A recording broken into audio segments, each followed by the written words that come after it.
When discussing the purposes of education, I will first look at whether or not I agree or disagree with the text. According to Orson and Huckins, the purpose of education is to create citizens of the world.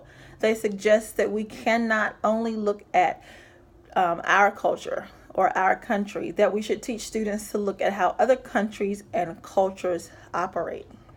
At first glance, I wanted to reject this theory. I was looking at this from the perspective of a teacher who's been in the same school for 16 years, Title I school, and basically my focus over the years has been, can these students do the basics? I've taught second and third grade, so can they add and subtract? Can they solve word problems? Teaching them how to just think on their own. Can they multiply and divide? Has truly been a focus of a lot of teachers at my school. So then I had to take a step back and consider the fact that elementary school is just the first layer, that they will progress into middle school and high school.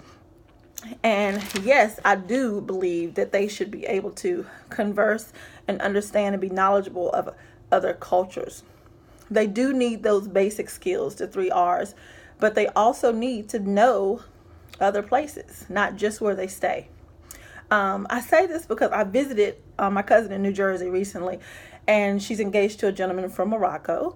And I sat in awe and just asked him questions about, his culture, education. But then I had another cousin, an older cousin, who I found out has been like a world traveler. And so he was able to converse with him about the politics, education, and so on. I just sat and I was amazed.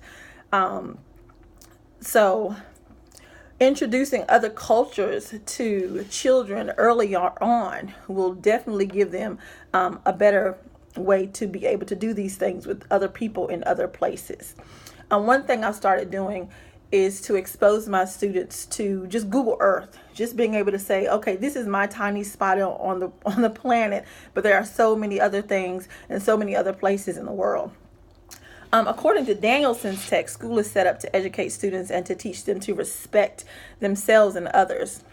And this I agree with as well. We must develop a combination of these things to create world citizens. So being knowledgeable of other cultures, learning to respect others, and mastering those basic skills all need to be combined in order to create the students and the future citizens of the world that we do want to create.